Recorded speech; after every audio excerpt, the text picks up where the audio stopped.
Assalamualaikum warahmatullahi wabarakatuh. Nama saya Aal, asli anak Lamongan. Saya lahir di Sedayu Lawas. Sekarang saat ini saya full time sebagai seorang pengusaha yang banyak menghandle field trip sekolah.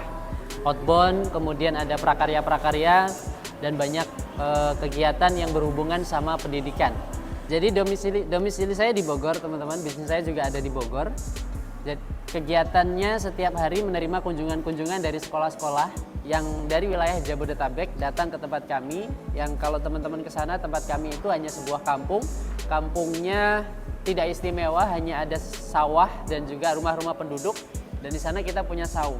Tiap hari, alhamdulillah ada ratusan siswa yang datang setiap hari ke tempat kami.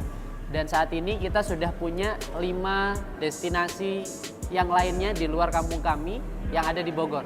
Kemudian kita juga sudah mengembangkan tempat baru di wilayah Jawa Timur, di Kediri. Kita sudah punya 7 destinasi yang bisa dipilih untuk wisatanya sekolah-sekolah yang bisa datang ke situ, kemudian membuat prakarya dan juga outbound bersama kami.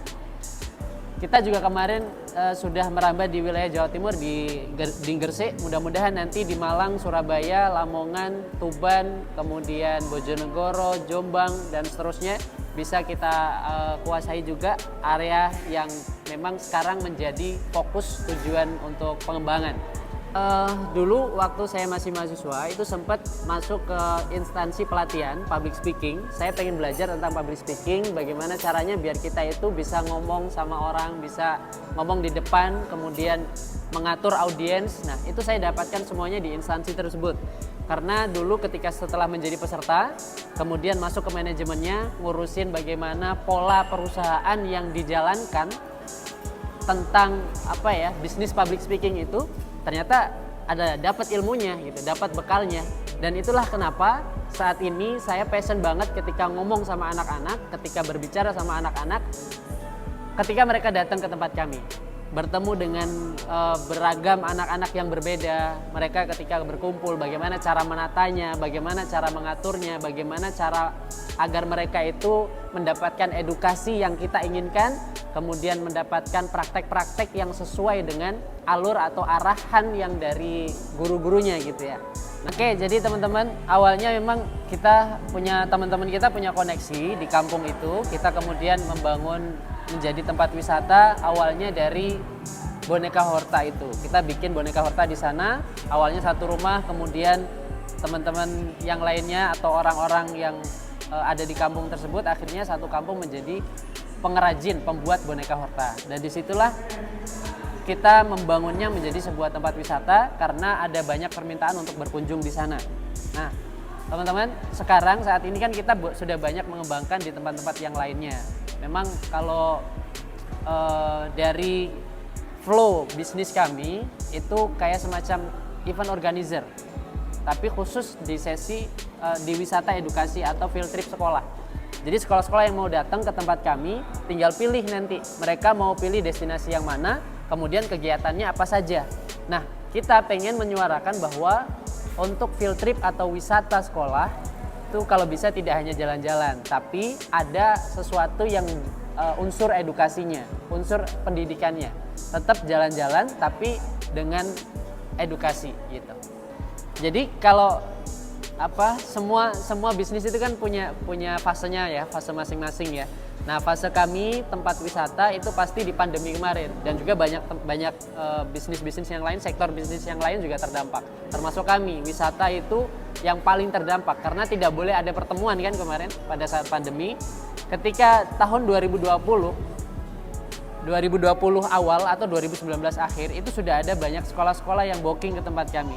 Tapi ketika 2020 bulan Maret diumumkan bahwa sekolah-sekolah tidak boleh ada pertemuan tatap muka, mereka harus di rumah masing-masing, tidak ada sekolah lagi.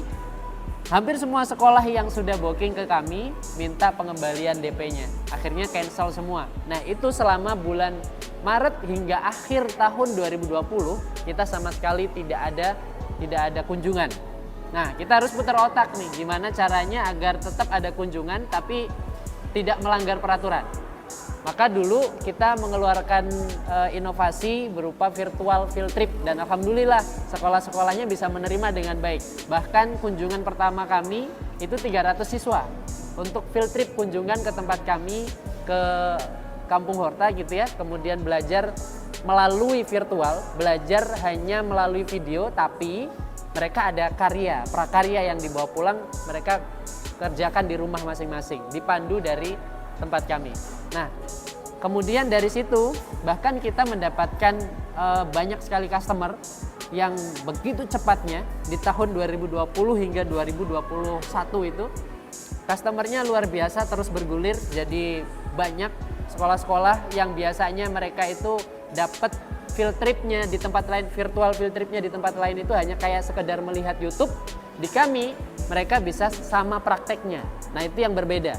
Maka kemudian kita dapat customer paling jauh, yaitu dari Kalimantan, untuk berkunjung ke tempat kami. Nah, itu salah satu berkah dari pandemi ya. Tapi alhamdulillah pandemi sudah tidak ada, kita kembali offline lagi, kembali tatap muka lagi. Dan sekarang kita sudah punya total ada 15 destinasi di wilayah Bogor dan juga di wilayah Kediri. Jadi semangat kami di EduTrip Indonesia itu adalah pengen bekerja sama dengan entitas-entitas grassroots di bawah, nelayan, petani, peternak, kemudian yang lain-lainnya, tambak, itu bisa menjadi destinasi wisata yang bisa dipakai untuk sekolah-sekolah, wisata sekolah, wisata pendidikan. Di sana mereka belajar tentang bagaimana menanam, bagaimana kemudian telur itu bisa jadi asin dan seterusnya.